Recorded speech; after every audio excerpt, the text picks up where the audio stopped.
everyone. It is actually Tuesday night, and we are not coming to you live from inside of Bat City, but in fact, we are coming to you live from inside of a cave in the middle of Vouvray, France, in a wine cellar. And as always, I am your host, Shannon, aka Small Press Shann, here to tell you about the latest and greatest in indie comics. But before I do, let me tell you about being in this cave. So, 1, it's a cave. 2, it's a wine cellar. And 3, it is in fact in France. And the reason we are here is because if you've watched Wine Down Your Weekend, you know the show actually started almost a decade ago, where we just were talking about comics and indie comics specifically and how much we love them. And during the pandemic, we started actually drinking wine on the show. And we're like, we don't know anything about wine. We want to discover more about it. And so we love comics. We love wine. How do we put these two things together? We changed the name of the show to Wine Down Your Weekend. And since then, we have basically tried almost every week a different wine. And that's 6 years of different wines. And one of the things we've learned in that time is that we really, really, really like wines from France. But if you watch the show, one of the things you also may know is that we don't drink white wine on this show. And so we came to France and we are in Vouvray, which is middle of the Loire Valley, French countryside. It is like the home of where wine is made, essentially, especially for French wines. But it is the home of Chenin Blanc grapes, which are the whitest white grapes that you can have in your white wine. And we are discovering some of that this week while we are here. We actually came to Europe. We started out in the UK for MCM. Shout out to MCM and Repot for having us there for Retailer Day, which was a ton of fun. We got to hang out with Kevin Eastman and our friends from Rebellion who do 2000 AD and Judge Dredd books, which was awesome. A ton of fun. Thanks to Daniel and Repot for having us out. And then we popped over here to learn how to really wind down our weekend. So today on the show, we are actually drinking a Coquette, which is a Vouvray wine made here in Vouvray with their grapes. It is a Sec, which means it is a dry white wine, which is really good because if you watch the show, you know we really love dry wines, which is why we like reds more than whites.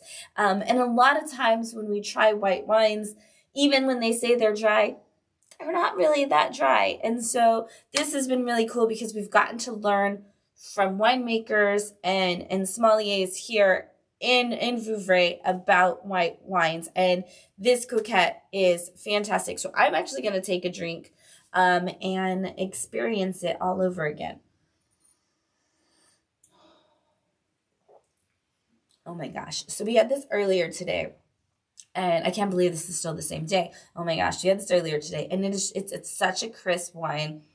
There is no sugar. They taught us all about the process of pulling the sugar out of wines. I'm not going to tell you all that right now, but oh my gosh, it's so good. What do you taste? A little of pears, apples? I do taste the pear. It tastes like pear to me. I think a lot of white wines have a lot of pear taste to them because it is that crisp feeling. What about you, Matt? What are you experiencing? I taste a lot of honeysuckle in it.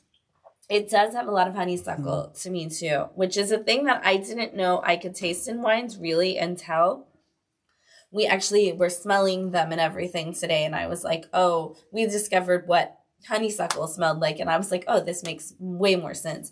But it doesn't feel sugary. No, and honeysuckle being a flower, it has kind of a floral taste to it. It also has a little bit of almond. I know you're not a big fan of nuts. I'm not. It does have like a very smooth kind of an almond flavor to it. But it's very subtle on the back end of that. But a lot of apple, pear, and green grapes, white grapes. The white grapes you can definitely taste white grapes in the way that like you can taste like red grapes in a lot of Italian wines. I feel like white grapes really shines in these Vouvray wines because it is such a big deal here. You have to use the white grapes that are from here to even be classified as like a Vouvray, in the same way that like in Champagne, like champagnes have to come from Champagne, France. These wines have to specifically come from Vouvray in order to, and the grapes have to come from Vouvray in order to have that label. But so we're going to drink this tonight in our wine cellar. Can you see it behind us? Oh my gosh, it's so cool. So I'm going to slide this over and hope that I don't knock the table over, but I just want to thank you. I want to be able to show you some comics because we're here to talk about comics that came out on May 20th. And how great they were. I did not bring everything because, of course, I could not fit everything into a carry-on suitcase.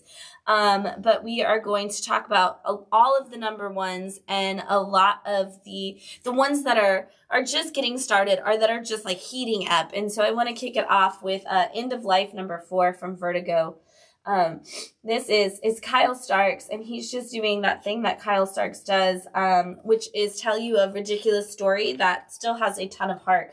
And so this is all about a guy who has been a member of a secret like assassin society, assassins and thieves and things. And of course, the one rule of like this fight club is essentially you don't fight your own friends. And he gets hired for a job where they're supposed to rob this guy. And in the process of doing so, he realizes that, oh my God, we're robbing one of the members of the secret society. And again, that's rule 1. And so he gets busted for that and they put a hit out on him. And he's like, okay, well, I'm going to go out and hide in the one place I know I can, which is, of course, home with his dad, who he hasn't spoken to in over 5 years because they don't get along. His dad, who, by the way, is a founding member of the secret society. And so he goes to hide with this dad. And turns out Dad's been living in a small town. Dad's become a fan favorite of this small town. Also, Dad has cancer. And so everybody's like, wow, about time you came home to take care of your dad. In this issue, Dad is actually the one that's protecting him because the organization has finally hunted him down and they are coming for him. And it's up to the dad to save him. And there's a lot of things that happen in this issue that he doesn't even know about, our main character doesn't know, that are really going to play hard in issue 5. We have Dead Teenagers, issue 3 from Oni Press, coming your way too. I'm really excited about this issue. So if you don't know, Dead Teenagers is basically about a group of teenagers who find themselves constantly waking up in different scenarios where they basically live for a little bit and then they die. And that seems quite awfully terrible. And in the last issue, they found themselves suddenly in a situation they've never been in before, which is adulthood. And they basically had made it to this point in time, but because this is just another one of their weird scenarios, none of them know how they got here, and they don't know how they got these lives. But since they've lived so many pasts where they didn't make it out of, like, prom night, they're so excited. Some of them are so excited just to be alive, but they know that a killer is coming. And so in this issue, we're actually following one of the characters is always the first one to die, and in this scenario, she actually didn't die first. And so she's kind of just happy to live her life. But it's not necessarily what she expected it to be. And now that killer is once again on the loose. And maybe being the one who's alive isn't all it's cracked up to be when you have to watch everybody else die. Things are really getting crazy in this book, and I can't wait to see where that goes. Speaking of crazy, this is Smile for the Camera issue 3 from IDW. Now, I have never seen any of the Smile movies. And that does not matter at all to this series. So even if you don't know anything about them, you can read this book, which also makes me want to watch the Smile movies. But this is about a group of girls who are models, and it's fashion month. And so they've been forced to go by their representation to Milan. And in Milan, they have one of them on the way there saw something weird and crazy happen on the plane with a man taking his own life. And that has caused her to find herself feeling like something, like the world is coming apart and that she is going crazy. And in that process, she ends up doing the same, like, dangerous, deadly attack on herself. And now we see model after model kind of doing that. And our new model, who doesn't really want to be a part of the modeling world, but just needs something to pay for her student loans, finds herself sucked up in this world, which is dangerous in and of itself, but is also filled with these models dying all around her. And so it's up to her to kind of investigate it. But how do you investigate something that nobody knows what's happening? And so the more she tries to figure it out, the more dangerous it gets from both the real world and whatever horrific thing is coming for all of them in this story. And it's absolutely insane. On the complete flip side of that, though, we have Rafael Garcia Henchman, issue 3 from Titan Comics, Titan being in the UK, where we just were.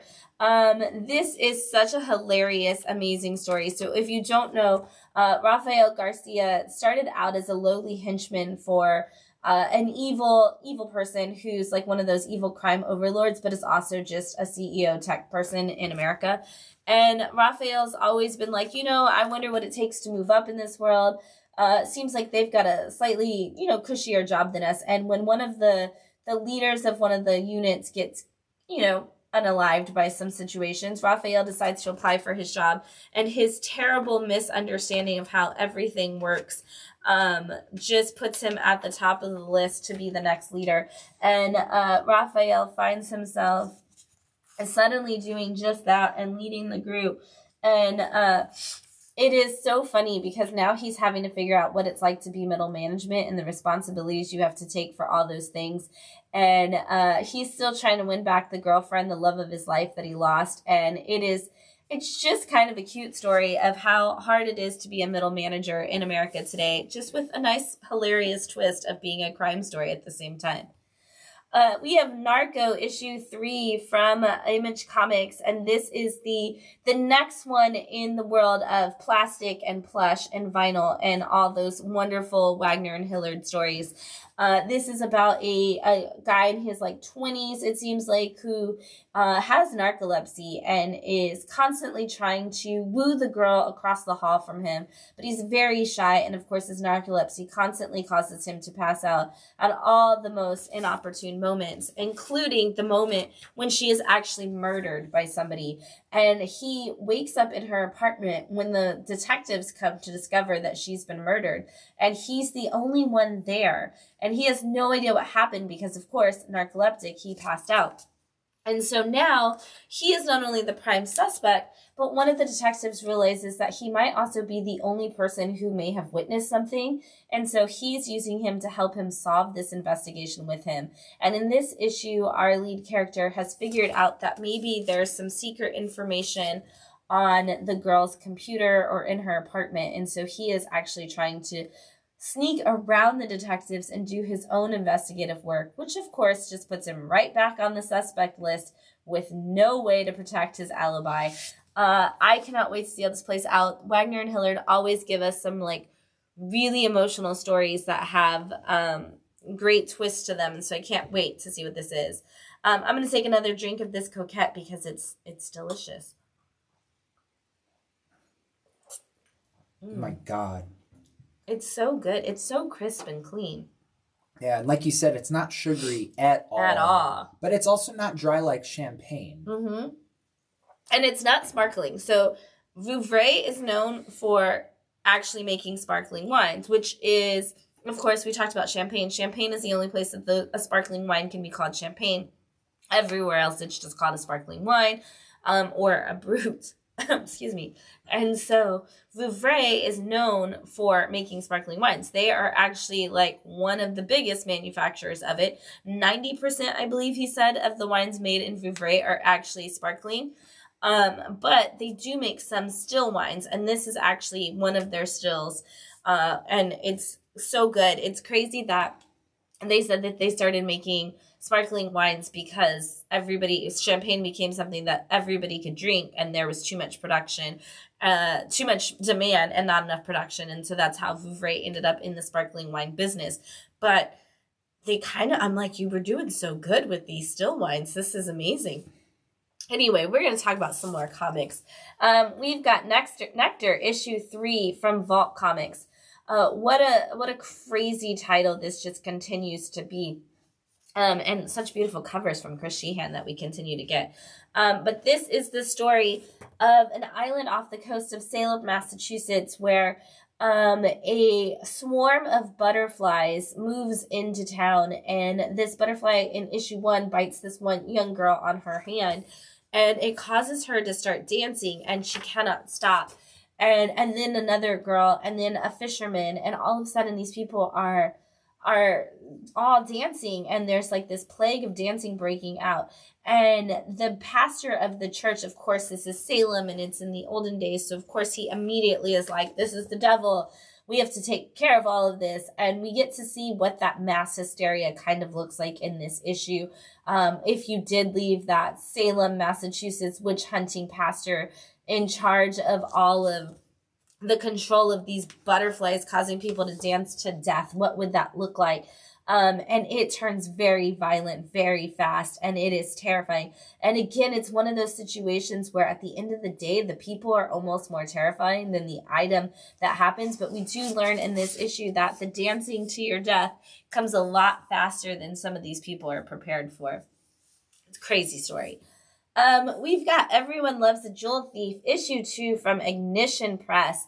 I'm so excited about this series because I called this, like the heist book, like a heist movie meets the amateurs.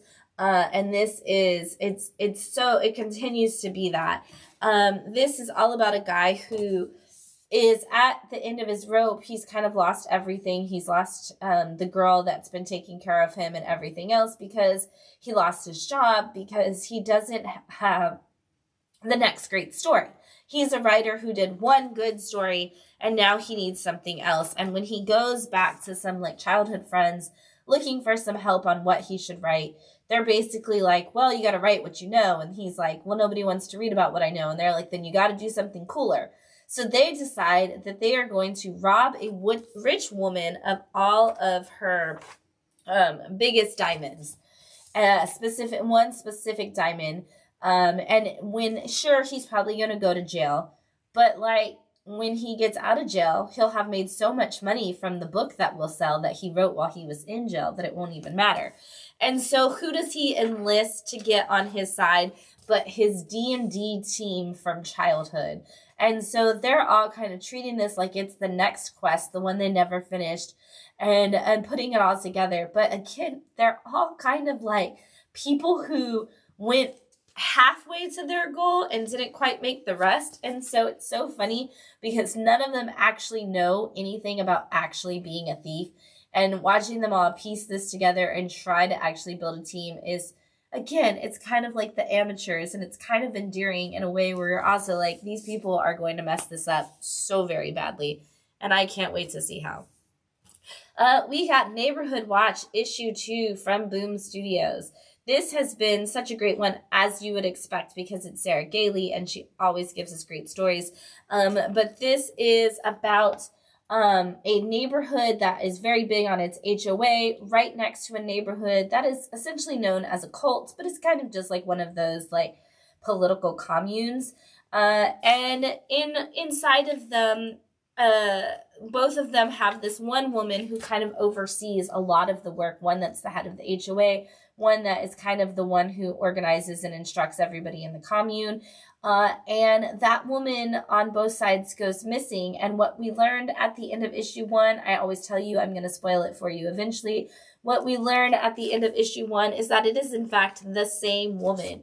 And she has not only gone missing, but she has been seriously injured, not quite murdered, maybe murdered. We're still trying to figure that out. And what actually happened to her and who's responsible. And so now it's up to a woman from the commune and a woman from the HOA in the neighborhood to team up together to figure out exactly who is responsible for her death and or her injuries at least, and how to save her. And so this is going to be just one of those books that heats up more and more as we go along in the story. And I'm so curious to see what the final solution is going to be. All right, we've got a bunch of number ones out this week, and I brought all of the number ones with me. So up first is Odin number 1, and this is from Image and Tiny Onion, which of course is James Tynion's imprint. This is James Tynion working with Marguerite Bennett on this story, so I'm sure it is going to be fantastic. If you didn't read this, this is all about a woman who is essentially doing an undercover report on some people who are of a certain persuasion, who believe that the only thing that matters is all of this. They think that being white people in America is the strength that they have, and they're trying to figure out how to get back to their roots of doing just that. And so they end up basically starting their own like cult for it. And they decide that they are going to go on a trip to the Norse country to try to figure out how to actually get in touch with like their Vikingness that made them these like pure white people, as they call themselves. And she is on this undercover mission to figure out how to stop them, or to figure out why they're doing that. And so they end up in the middle of nowhere in this like Norse area of some sorts. And she's like, we are on this quest and we're all in this together, and I have to pretend like I'm in it with them, which means I have to like partake in this eating of this deer and all of these weird things. Except as you get to the end, and I'm not going to show you the rest of the issue, as you get to the end, they have a realization that everything that they thought they were doing isn't actually what they were doing. And they find themselves in a very dangerous, she finds herself in a very dangerous situation because she's now with a group of people with a very different viewpoint than her, who are also trying to like get in touch with these old gods who have maybe awoken something very dangerous inside of all of them. And as far as the way James Tynion described it, a lot of comeuppance to a lot of people who may in fact deserve it. So we're just going to leave that at that. Things I can't say on YouTube, but I hope you got the hint from what I showed you. Of the Earth, we've got from number 1 from Image. This is Chris Condon's newest book. Chris Condon really loves West Texas, which you can see more and more. You in every book. Chris Condon did, of course, that Texas Blood, and is now writing essentially another story of the oil fields in this area. And this one follows a woman who is coming back to her hometown, which is a small town in this like western oil field world. And she is trying to get back. And when she does, she's immediately stopped by a police officer. And he's like, what are you doing out here? You're speeding. You're doing all these things. And she's like, look, I'm just trying to get home. My grandma needs me. And they're like, oh, all of a sudden you care about your grandma. And she's like, well, you know. And she makes her way home. And on the way, she's actually she sees this like coyote essentially, and she's trying not to hit it, but somebody else does. And there's this really weird like recognition point with her and this animal that kind of leads into the story that Chris tells of this mythology at the beginning that I don't want to connect those two things for you. I want you to get those connections. So read the prose story at the beginning. But she does make it home to her grandma's house, and things get really weird when she does get there. It seems like something is missing, but yet shouldn't be, and yet all the food is cooking and all the things are going, and the more she wanders through the house, the weirder things get. And from there, it's up to you to figure out what happens. We got Rockefellers. This is a 0 issue from Rockefellers, which is, of course, from Image and the Ghost Machine imprint. You can actually start at this. A lot of times when we do those 0 issues, it's like, you can't really start there if you don't know them. This is actually all the stuff that none of us know from Rockefellers, so it's actually a really great jumping in point. If you don't know the Rockefellers, they are a family from the future who, the dad of the family actually invented some really important stuff that could have changed the face of humanity, and unfortunately for humanity, they chose to use it for a bad way, and so he tried to deny the access to his stuff to all the people, and that didn't go well with the corporations of the future, and so now him and his family are on the run. And we see in issue 1, we actually saw them do the jump from the past, get kind of stuck from somebody chasing them, the bounty hunter that's chasing them, and have like one stopping point and then just make it into the future. And then suddenly they are into the past. And suddenly they just live in the past, which is our time. This actually shows you what happened when they landed in our time. How did they figure out how to buy a car? How did they figure out how to get a house? How did they figure out how to blend in and get jobs? And this actually shows all of that, which is what makes it such a perfect jump in issue. If you also didn't know, Rockefellers is kind of one of those all-age books that's good for if you have those like 11 to 13-year-olds who are looking for something that they can read that feels like an adult comic, and looks like an adult comic, but doesn't have any appropriate things like an adult comic. this is one of those that's good for them to grab. It's also great for adults too. So check out the Family Odyssey line from Ghost Machine if you and your like tweens are looking for something to share. We've got Pooh Bear's Adventures. This is another one-shot from Keen Spot. They are doing the stories, the classic Winnie the Pooh stories that are public domain in single one-shot issues. And this is Piglet's Very Bad Day, which is all about a day where Pooh Bear and Rabbit decide they want to take Little Roo on an adventure. But Kanga doesn't let Little Roo out of her sights long enough to actually enjoy anything. So Rabbit and Pooh Bear decide that Piglet is going to pretend to be Roo and just go inside of Kanga's pouch so she thinks that Roo is there because she's a helicopter parrot. And he's going to just hang out there until Pooh and Rabbit and Roo have finished having their great day. Piglet is, of course, terribly against this idea, as he is with most adventures. But it does, in fact, seem to work out as Pooh Bear and Roo have a ton of fun. But I love that because it is Piglet's Very Bad Day. Instead of following Roo and Pooh and Rabbit on their adventure, we actually just get to see how terrible of a day it is for Piglet having to be Little Roo. And also, for a helicopter parent, Kanga is a really bad parent because she does not notice that it's Roo, even when giving him a bath. So, hilarious. Also, I don't feel like there's spoilers in that because those stories already exist in so many forms. Like, it's like there's the book, there's the TV show, there's the movies. All right, we've got Empyra. This is issue 1 from Rocket Ship. Rocket Ship, I don't think, has done single issues before. I think everything Rocket Ship has always been like an original graphic novel or an original manga, so I'm really excited to see them do single issues, and the fact that they're doing them for $3.99 is even better. This is one of those issues I'm extremely excited for. It was so good.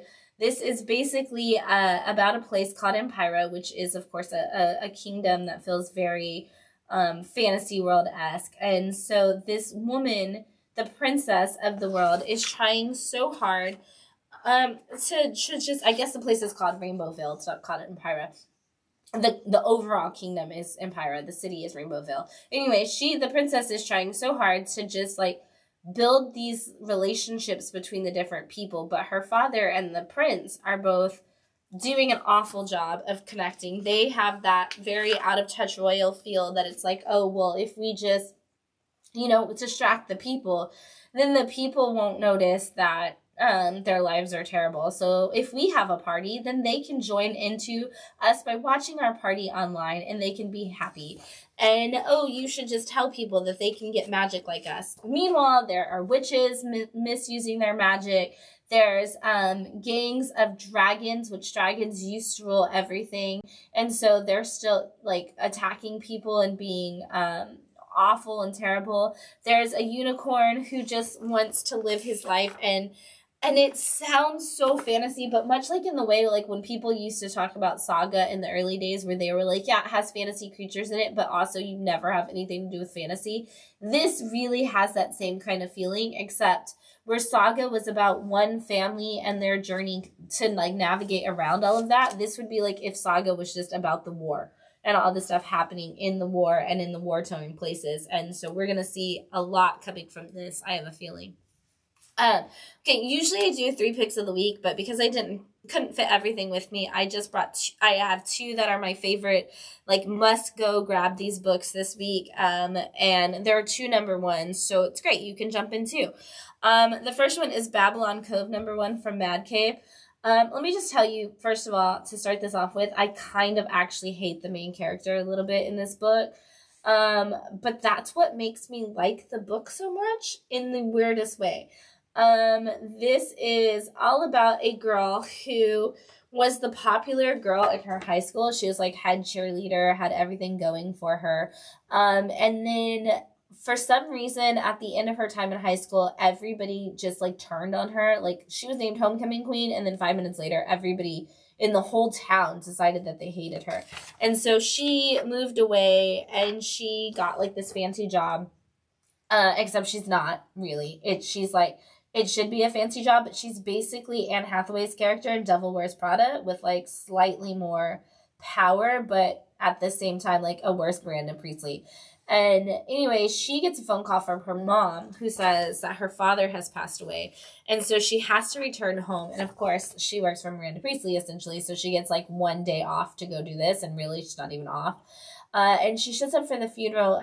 And when she gets to town, it turns out like 6 other people from her high school graduating classes, like close family members, have died at this same time. And so she is having to deal with all of that, like the fact that everybody is back home at the same time. And she's like, why are all these people here? It also turns out that her ex-boyfriend who cheated on her on like homecoming day is also, or prom day or whatever it was, is now the mayor of the town. And so she's like, what is going on? Like, why is everybody back? Why are there all these people here? And do I really need to spend time with them? Like, I just want to be here and gone tomorrow. Meanwhile, there seems to be something about like a mysterious, dark, evil, like lord who may have been awoken and needs to resurrect his evil princess, like a la the Mummy kind of situation. And is she that evil princess? Is it somebody else? Don't really know, because it's issue 1. We don't really know too much about it, but there's something weird going on in Babylon Cove. And I'm very, very intrigued to see what that weird is going to be. And lastly, IDW has launched a crime imprint, and I'm really excited about that. We had IDW Dark for all of our horror stories. Now we have IDW Crime, and they are kicking it off with 7 Wives, and this is issue 1 of that. And man, this is a doozy of a story, and there's so much in here. This is all about a murder that happens to the leader of essentially a Latter-day Saints cult situation, and like the guy who is the head of that, who has 7 wives, is murdered, and nobody of course is talking to the detectives in the way that they need them to, and so they're kind of giving interviews and stuff, but they're all kind of not, but they're starting to interview the wives now. And what they're noticing is that while all of the wives have their reasons for why they love their husband, they all have their reasons for why they hate the husband. And while they all seem to have their reasons for why they love each other, they also all have their reasons for why they hate each other. And now the autopsy results are coming in, and everything that they've been told about what happened, time of death and things like that, are not necessarily true, which means the police are doing a little bit more digging, and we're finding out a lot more about this situation here. Things are getting really, really weird, and I am not going to spoil any of them for you until issue 2. This was actually one of those books where you almost felt like you read 2 issues in one, but it's not actually oversized. It's actually just regular size. There's just so much story in here. So if you're looking for, a lot of times people say like, oh, well, comics are so expensive now, which we could do the math on that. But the comics are so expensive now, I don't feel like I'm getting as much for my money with the story. This is one of those where you could like read it all and then get to the end and be like, wait, I missed something at the beginning. I honestly have to say, like, I flipped back midway through because I was like, wait a second, which wife said that? And what was that? Because this is relevant to this thing at the end. And is this where I even think it's going? And I started trying to piece things together on my own while I was reading it. So you're going to get like more than one read. And I can guarantee you that when we get to the end of the series, we're all going to go, okay, I have to go back to issue 1 and read it, because there are definitely clues in this issue that we don't even know are clues until we're done. All right. That's all I had for you, because again, that's all I can fit in my carry-on, because again, I'm literally sitting in a troglodyte cave inside of a wine cellar, or I guess the wine cellar is inside of the cave, inside of Vouvray, in the Loire Valley of France right now. So again, I can only fit so many books with me. There were even more great books. Of course, we're going to talk about the ones that we didn't get to talk about when we catch you back at the next time. But I just want to, again, shout out the Coquette. This is a sec. It's a still sec. It is a dry wine made here in Vouvray. It's so fantastic. you have to give it a try if you can get your hands on it. But I do want to shout out to all the wonderful, amazing people we've met in Vouvray today who have just taught us so much about wine. We got to go to a wine museum that was inside of a cave. My gosh. So good. And I also want to take this time because we are 6 years into doing this show, learning about wine with you, talking about comics, talking about wine, which is our two favorite things to talk about. And so thank you to everybody who's been watching the show for the last 6 years. Thank you to everybody who's been watching for even longer than that, who switched over with us from Matt rants about movies to Matt gushes about wine, and Shannon learns about things. Thank you to everybody for just being a part of our journey. And you know, until we see you again, I guess I should say bonne journée to you. And we will see you on the next time. And until then, everybody, happy reading. Bye.